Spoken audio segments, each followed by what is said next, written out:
जब कभी लोन लेने की बात आती है तो आपने ये बातें जरूर सुनी होगी कि अभी मत लो, अभी इंटरेस्ट रेट ज़्यादा है, या फिर अभी ले लो क्योंकि अभी इंटरेस्ट रेट कम है। तो ये जो इंटरेस्ट रेट कम ज़्यादा होने की बात है, ये सब होता क्यों है और इसके पीछे है क्या? तो वो है रेपो रेट। तो चलिए देखते हैं रेपो रेट होता क्या है। तो अब जो बैंक्स है वो पैसा लेती है आरबीआई से, और आरबीआई पैसा देता भी है।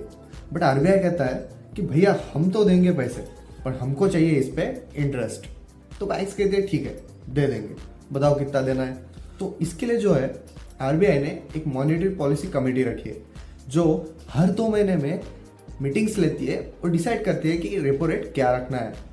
मतलब से कि करंटली अभी इस टाइम पे रेपो रेट 5.25% है, तो इसे उतना ही रखना है या बढ़ाना है या कम करना है, ये सब उस कमेटी के मीटिंग्स में डिसाइड किया जाता है।